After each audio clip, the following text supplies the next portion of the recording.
Yes, class 12, welcome to Simply Commerce again. We were doing factors affecting dividend decision. तो हम उसी को ही continue करते हैं. फर्स्ट 4 पॉइंट हम कर चुके थे. अब नेक्स्ट हम इसको कंटिन्यू करेंगे. एंड वन थिंग मोर, अगर मान लो सपोज आपको नहीं समझ में आ रहा कि फर्स्ट 4 पॉइंट्स कौन से थे, तो इससे पीछे वाली वीडियो आप देख सकते हैं. इससे जो मैंने पिछली वीडियो बनाई और डिस्क्रिप्शन बॉक्स में उसका लिंक है, तो उसको चेक कीजिए और उसके बाद ही ये वीडियो देखिए.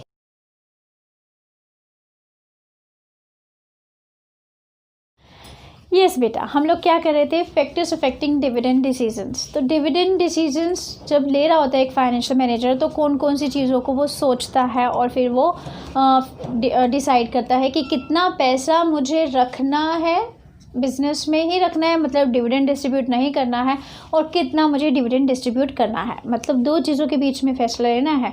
फर्स्ट चीज़, कितनी रिटेन अर्निंग रखनी है और कितने डिविडेंड डिस्ट्रीब्यूट करना है इक्विटी शेयर होल्डर्स को. राइट, फर्स्ट 4 पॉइंट्स हम कर चुके थे. अब नेक्स्ट फिफ्थ पॉइंट से कैश फ्लो पोजीशन. जब एक फाइनेंशियल मैनेजर डिसाइड कर रहा होता है कि कितना डिविडेंड दे, तो हमेशा ध्यान रखो बेटा, जब भी डिविडेंड दिया जाता है वो कैश में दिया जाता है. मतलब पैसा होना तो ज़रूरी है आपके पास. अगर मान लो आपका बिजनेस में इतना कैश है ही नहीं, आपके पास प्रॉफिट बहुत है, मतलब हमने फर्स्ट पॉइंट किया था कि अर्निंग ज़्यादा तो डिविडेंड ज़्यादा, अर्निंग कम तो डिविडेंड कम. तो यहाँ पर ये पॉइंट भी इम्पॉर्टेंट है कि अगर अर्निंग ज़्यादा है लेकिन कैश नहीं है आपके बिजनेस में, तो आप डिविडेंड देंगे कैसे. तो हमेशा ध्यान रखें, अर्निंग के साथ साथ कैश भी बहुत मैटर करता है. अगर कैश फ्लो अच्छा है, बिजनेस के पास अच्छा कैश है, तो वो अच्छा डिविडेंड डिस्ट्रीब्यूट कर सकती है. लेकिन अर्निंग अच्छे होने के बावजूद अगर कैश नहीं है, बिजनेस में अच्छा है ही नहीं कैश फ्लो, तो ऐसे में फिर डिविडेंड ज़्यादा डिस्ट्रीब्यूशन नहीं होगा. मतलब डिविडेंड का ज़्यादा डिस्ट्रीब्यूशन नहीं होगा, क्योंकि पैसा ही नहीं है, कहाँ से डिविडेंड डिस्ट्रीब्यूट करेंगे. तो एक फाइनेंशियल मैनेजर को अर्निंग के साथ साथ ये भी देखना पड़ता है कि क्या हमारे पास प्रॉपर कैश है डिविडेंड डिस्ट्रीब्यूट करने के लिए या नहीं है. तो इसीलिए कैश फ्लो पोजीशन भी बहुत ज़्यादा मैटर करती है. Then next is share holders preference. Share holders preference, देखिए बेटा, 2 टाइप के शेयर होल्डर्स होते हैं. जैसे मैंने आपको समझाया था जब मैं आपको इक्विटी शेयर्स करवा रही थी इन क्लास 11th, तो मैंने आपको ये भी समझाया था कि इक्विटी शेयर्स जो होते हैं हम आप जैसे लोग ही खरीदते हैं.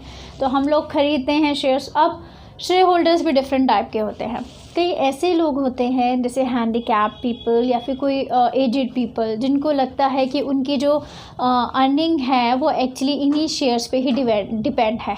मतलब डिविडेंड आएगा तो वो लोग अपना रोज़ का काम कर पाएंगे या फिर अपना चला पाएंगे, अपनी लाइफ चला पाएंगे. अपनी लाइफ को वो अपने लाइफ सर्वाइव ही इसी पैसे पे करते हैं. ये पहले टाइप के शेयर होल्डर्स. दूसरे टाइप के ऐसे लोग होते हैं, ऐसे शेयर होल्डर्स होते हैं जो जिनके पास इनकी कोई कमी नहीं है. मतलब वो यंग पीपल हैं और उनको लगता नहीं कि उनके लिए कोई डिविडेंड मैटर करता है. फिर उनके लिए क्या मैटर करता है, उनके लिए कैपिटल प्रॉफिट मैटर करता है. अब कैपिटल प्रॉफिट आप अपने बुक में देख लेते हैं और फिर बस एक हम चीज़ रट लेते हैं कि कैपिटल प्रॉफिट वाला शेयर होल्डर होगा तो हम डिविडेंड ज़्यादा नहीं देंगे, और रेगुलर मांगता होगा तो हम डिविडेंड ज़्यादा देंगे. बट उस चीज़ को समझो बेटा, कैपिटल प्रॉफिट होता क्या है. कैपिटल प्रॉफिट क्या होता है, मतलब आपकी कैपिटल का बढ़ना, दैट इज़ कैपिटल प्रॉफिट. अब सपोज मेरे पास 10 शेयर हैं, 10 शेयर्स हैं और उसकी वर्थ है 10 रुपीज़, जो उसकी मार्केट वैल्यू है 10 रुपीज़, और मेरे पास 10 शेयर्स हैं. तो ऐसे मतलब मेरे पास 100 रुपीज़ के क्या हैं, शेयर्स हैं. तो दैट इज़ माई एसेट, ये मेरी एसेट है. क्यों, मेरे पास 100 रुपीज़ के शेयर्स हैं. अब नेक्स्ट क्या होता है, अगर यही इसकी मार्केट वैल्यू बढ़ जाए, ठीक है, मार्केट वैल्यू बढ़ गई, क्योंकि शेयर्स तो मेरे पास उतने के उतने मैंने और ख़रीदे नहीं. मार्केट वैल्यू बढ़ के 30 रुपीज़ हो जाती है, तो अब मेरे पास कितने की वेल्थ है, दैट इज़ 300. और जब भी ध्यान रखेंगे, जब भी आपके शेयर्स की मार्केट वैल्यू बढ़ने की वजह से आपको फ़ायदा होता है, ये फ़ायदा मुझे कैसे हुआ, ये जो मुझे 200 रुपीज़ का जो फ़ायदा हुआ वो सिर्फ इसलिए हुआ क्योंकि market value of share increase हो गई. और market value of share increase हुई, जिसकी वजह से जो मुझे प्रॉफिट हुआ उसको बोलते हैं कैपिटल प्रॉफिट, क्योंकि ये मेरी कैपिटल में प्रॉफिट हो रहा है। मेरे पास पहले 100 रुपीज़ के थे शेयर कैपिटल, अब मैं जो शेयर में पैसा इन्वेस्टेड था, और अब मेरे पास 300 रुपीज़ के शेयर्स हैं, जबकि शेयर्स मैंने कुछ ख़रीदे भी नहीं। क्यों बढ़े? क्योंकि market value of share increase हो गई है। तो ये मुझे कैपिटल प्रॉफिट हो गया। मैं एक शेयर होल्डर हूँ और ये मेरा कैपिटल प्रॉफिट है। अब कई लोग, अब ये कैसे होता है कैपिटल प्रॉफिट, कैसे होता है? सपोज एक सिंपल सा एग्जांपल लेते हैं। एक कंपनी है, कंपनी को एक नया प्रोजेक्ट मिलने जा रहा है, तो कंपनी क्या कहती है, एक नया प्रोजेक्ट मिल रहा है तो हम लोग आपको डिविडेंड नहीं देने वाले हैं, राइट। शेयर होल्डर्स को बोलेगी हम डिविडेंड नहीं देंगे, हम आपका पैसा एज अ रिटेन अर्निंग रखेंगे, क्योंकि उस प्रोजेक्ट में हम वो पैसा आपका इन्वेस्ट करेंगे।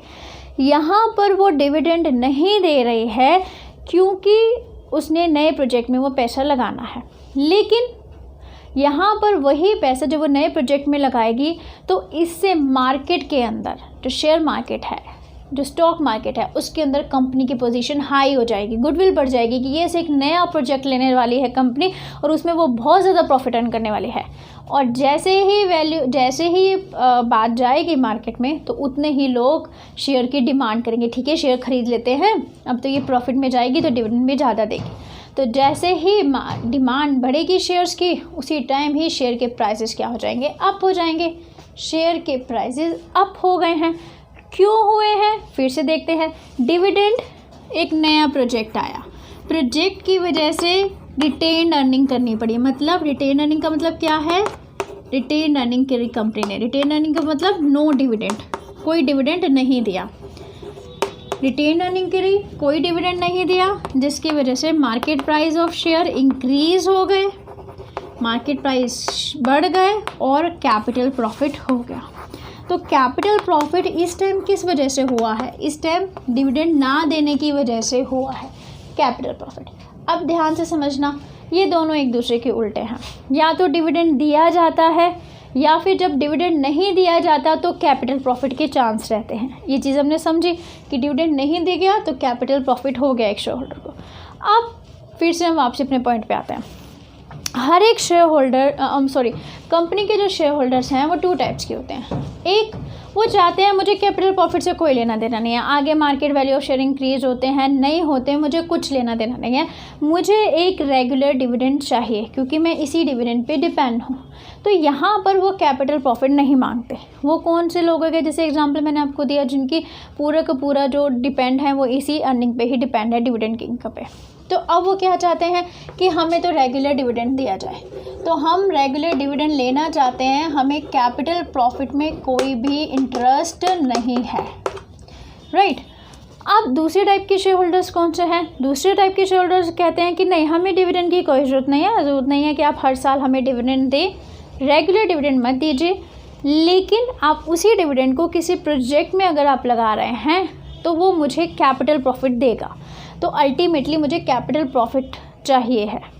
तो अब ऐसे कौन से लोग हैं? वो यंग पीपल होते हैं, या फिर मोस्टली ऐसे लोग जो कि कैपेबल हैं अपनी अर्निंग के, तो वो तो पैसा कमाए रहे हैं, उनके लिए डिविडेंड कोई मैटर नहीं करता। तो बस वो सोचते हैं कि ठीक है, कंपनीज को अपने अंदर वापसी लगाए जाए, नए प्रोजेक्ट बनाए जाए, उससे market value of share increase हो जाए और कुछ टाइम बाद जब मैं शेयर्स बेचूँ तो मुझे बहुत ज़्यादा फ़ायदा हो, कैपिटल प्रॉफिट हो।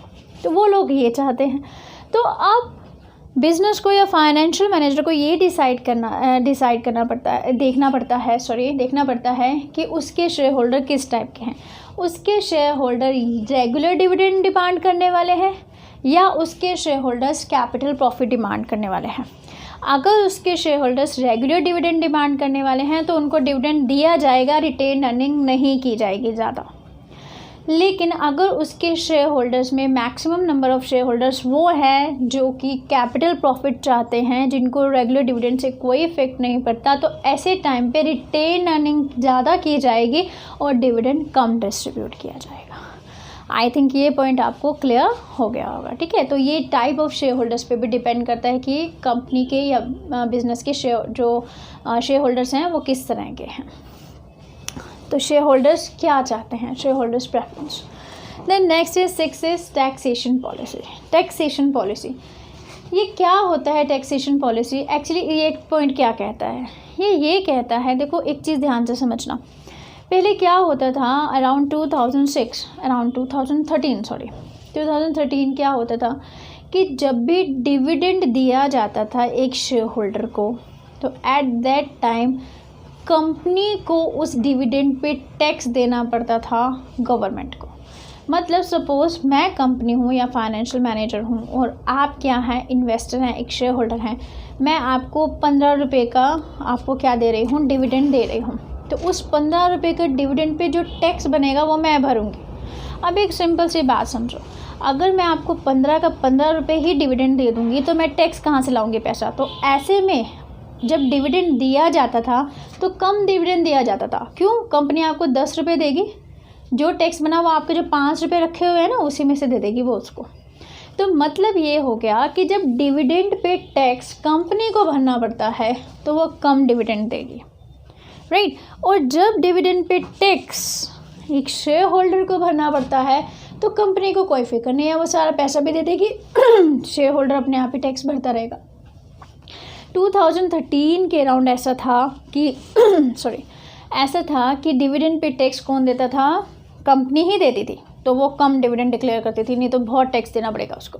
बट अब 2020 में ये चेंज हो चुका है। अब जो डिविडेंड पे जो टैक्स जो होगा वो in the hands of the share holder होगा, तो कंपनी को अब टैक्स देने की ज़रूरत नहीं है। जब आपके पास वो पैसा पहुंचेगा तो आप अपने इनकम में उस पैसे को, इनकम फ्रॉम अदर सोर्सेज वो एक अलग बात है इनकम टैक्स की, वो चीज़ हम डिस्कस नहीं करेंगे, तो वो आप अपनी इनकम में दिखाएंगे और उस पर आप टैक्स भरेंगे, मतलब एक शेयर होल्डर टैक्स भरेगा। तो ऐसे में कंपनी को क्या टेंशन, वो चाहेगी तो फिर ज़्यादा डिविडेंड भी दे सकती है। तो मतलब टैक्स पे डिपेंड करता है। टैक्स जब कंपनी को देना पड़ता था तो वो कम डिविडेंड देगी, और ज़्यादा अगर टैक्स आप शेयर होल्डर्स को देना पड़े तो वो ज़्यादा भी डिविडेंड डिक्लेयर कर देगी, कोई फ़र्क नहीं पड़ता, राइट। तो next is stock market reaction. Stock market reaction, इसमें एक सिंपल सी चीज़ है बेटा, एक सिंपल सी चीज़ ध्यान में रखना। अगर आपको लगता है कि कोई कंपनी ऐसी है, ठीक है, आप इन्वेस्टर हैं, आप किसी भी कंपनी में इन्वेस्ट करना चाहते हैं, शेयर्स खरीदना चाहते हैं, तो आप पहले ऑब्जर्व करते हैं, तो आप ये देखते हैं कि कोई कंपनी ऐसी है जो बहुत डिविडेंड दे रही है, बहुत ज़्यादा डिविडेंड दे रही है, तो ऐसे में आप भी उसी कंपनी में पैसा इन्वेस्ट करना चाहेंगे। और जब आप ऑब्जर्व करते हैं किसी ऐसी कंपनी को जो डिविडेंड देती ही नहीं या बहुत कम डिविडेंड देती है, तो फिर आप सोचेंगे क्या ज़रूरत है ऐसी कंपनी में पैसे इन्वेस्ट करने की, ये कंपनी तो डिविडेंड देती नहीं है। तो इसका मतलब ये हुआ, स्टॉक मार्केट का रिएक्शन ये कहता है कि अगर आप ज़्यादा डिविडेंड देते हैं तो आपकी गुडविल मार्केट में बढ़ती है, मतलब बहुत से इन्वेस्टर आप में इन्वेस्ट करने के लिए तैयार हैं आपकी कंपनी में। लेकिन अगर आप अच्छा डिविडेंड नहीं डिक्लेयर कर रहे हैं तो एट दैट टाइम लोग आपकी कंपनी में इन्वेस्ट करने को तैयार नहीं होंगे, क्योंकि उस टाइम आपकी स्टॉक मार्केट की पोजीशन, आपकी जो गुडविल है वो नीचे गिरी हुई होगी, राइट। अब इसने कहा है कि स्टॉक मार्केट रिएक्शन, तो नेचुरली बात है, स्टॉक मार्केट रिएक्शन अच्छा कब मिलेगा? जब ज़्यादा आप डिविडेंड डिक्लेयर करेंगे, मतलब एक फाइनेंशियल मैनेजर डिसाइड करेगा कि ज़्यादा डिविडेंड डिक्लेयर करे तो स्टॉक मार्केट का रिएक्शन अच्छा ही होगा। और अगर वो डिसाइड करता है कि नहीं, हमें डिविडेंड ज़्यादा डिक्लेयर नहीं करना है, तो फिर स्टॉक मार्केट का रिएक्शन अच्छा नहीं होगा। क्यों? क्योंकि फिर जो इन्वेस्टर है वो भी देखेंगे इस चीज़ को कि वो डिविडेंड नहीं हो रहे हैं इशू, या डिविडेंड नहीं दिए जा रहे हैं, तो बाकी के जो इन्वेस्टर बचे हैं वो लोग भी यहाँ पे इन्वेस्ट करने को तैयार नहीं होंगे। अच्छा डिविडेंड, अच्छी गुडविल मार्केट में, और नहीं देंगे डिविडेंड या कम देंगे तो मार्केट में गुडविल भी, स्टॉक मार्केट का रिएक्शन भी आपके गलत ही मिलेगा, मतलब नेगेटिव ही मिलेगा, राइट। तो ये चीज़ें भी देखनी पड़ती हैं। The next, access to capital market. अब एक्सेस टू कैपिटल मार्केट, देखो कैपिटल मार्केट वो जगह होती है या वो मार्केट है जहाँ पर आप अपने लॉन्ग टर्म सोर्सेस, एक लंबे टाइम के जो फाइनेंशियल रिसोर्सेज जैसे शेयर्स, डिबेंचर्स जो 20 साल 15-20 साल इतने सालों के लिए होते हैं, वो आप इशू करते हैं और वहाँ से पैसा अरेंज करते हैं। अगर किसी कंपनी या फाइनेंशियल मैनेजर अगर वो चीज़ सोच रहा है, अगर किसी कंपनी की कैपिटल मार्केट में पहुँच अच्छी है तो वो डिविडेंड ज़्यादा देगा आपको। एक सिंपल से एक एग्जांपल लेते हैं, ठीक है, इसके एग्जांपल के थ्रू समझते हैं, समझ आ जाएगा। तो अगर मान लो सपोज़ कि मेरी जो फ्रेंड्स हैं और वो मुझे बहुत क्रेडिट देती हैं, बहुत उधार देती हैं, ठीक है, अगर मेरी उधार लेने की जो कैपेसिटी है, एक्सेस है, वो बहुत ज़्यादा है, तो मैं बहुत खुला खर्चा करूँगी कि चलो भाई खर्च कर लो, फ्यूचर के लिए बचा के रखने की क्या ज़रूरत है, ठीक है, अभी मुझे ज़रूरत पड़ेगी तो मेरी फ्रेंड्स क्रेडिट दे ही देंगे, मुझे उधार दे देंगे, इसका मतलब मेरी एक्सेस अच्छी है पैसों से, ठीक है ना। अगर मेरी एक्सेस अच्छी नहीं है, मेरी फ्रेंड्स मुझे क्रेडिट नहीं देती हैं या मुझे जल्दी से पैसा नहीं मिलता है, तो ऐसे टाइम पे मैं आगे का कोई प्रॉब्लम आ गई तो मैं पैसा कहाँ से अरेंज करूँगी।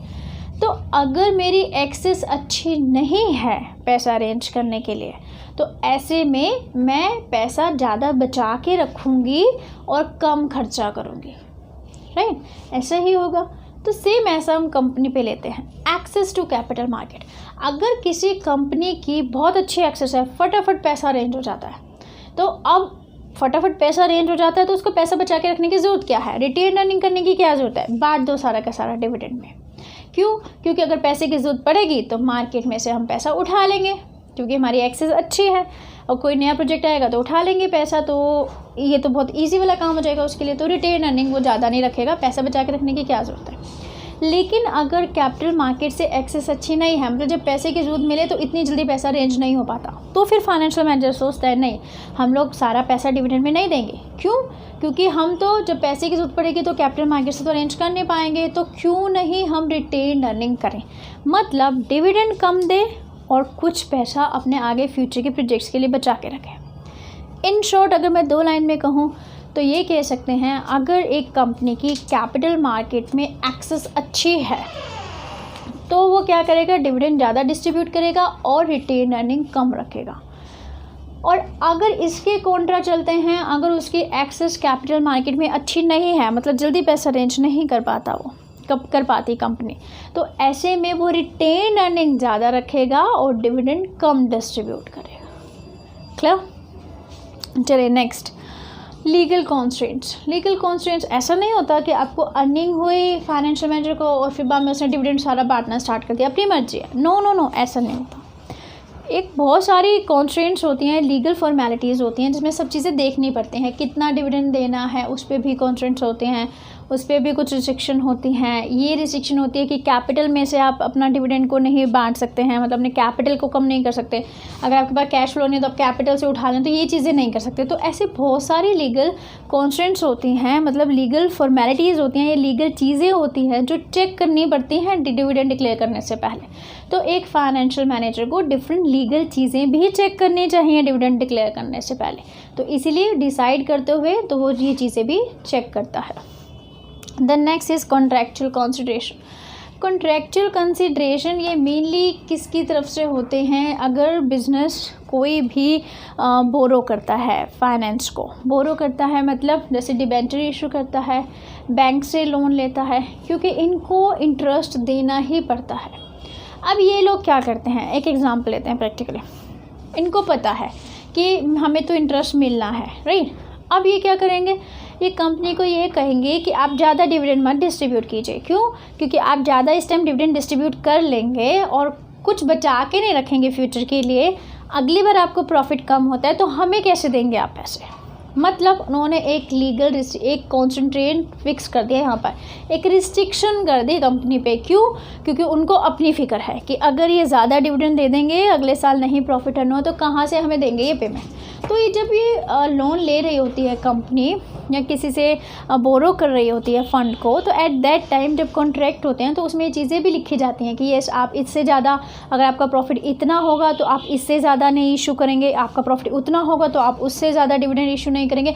मतलब ये कॉन्ट्रैक्चुअल ऑब्लिगेशंस होती हैं। ये कॉन्ट्रैक्ट करते हुए इन चीज़ों पे कंपनी को ये चीज़ें जब ये मानती है तो फिर उसको वो चीज़ फॉलो भी करनी पड़ती है। तो कई ऐसी जो पार्टीज़ हैं वो थोड़ी सी रिस्ट्रिक्शन लगा देती हैं डिविडेंड पे, तो at the time of distribution financial manager को वो चीज़ें भी ध्यान में रखनी चाहिए। Right, this was the last point, contractual obligation. I hope ये चीज़ें आपको समझ में आ गई हैं, लेकिन अभी भी कहीं पे भी लगता है कि नहीं यहाँ पर कुछ डाउट है या यहाँ पर कुछ कमी है या फिर ये क्लिक नहीं कर रहा पॉइंट, तो आप कमेंट में लिखिए वो क्वेश्चन और 100% मैं आपको उसका आंसर दूंगी। और जैसे मैं हमेशा कहती हूँ, क्वेश्चन पुट कीजिए। क्वेश्चन पुट करने से नॉलेज इंक्रीज़ होती है और हमें भी अच्छा लगता है कि आपने चीज़ों को ध्यान से सुना और डिफरेंट टाइप ऑफ चीज़ों को दिमाग में सोचा और different type of question put किए। राइट, चलिए आज के लिए बस इतना ही। डिविडेंड डिसीजन यहाँ पे कंप्लीट है, तीनों डिसीजन कंप्लीट हैं। अगर पसंद आया, आपको अच्छा लगा और चीज़ें समझ में आए तो लाइक करना मत भूलना और शेयर करना है, याद रखना है। और अगर आपको लगता है कि किसी भी फ्रेंड को इसकी ज़रूरत है तो आप उसको शेयर कीजिए, क्योंकि ऐसा होता है ना, जब हम किसी की हेल्प करते हैं तो गॉड हमारी हेल्प करता है। और साथ में सब्सक्राइब भी कीजिएगा, बेल बटन भी प्रेस कर दीजिएगा साथ साथ। चलिए ठीक है, आज के लिए बस इतना ही। And last, thanks for watching.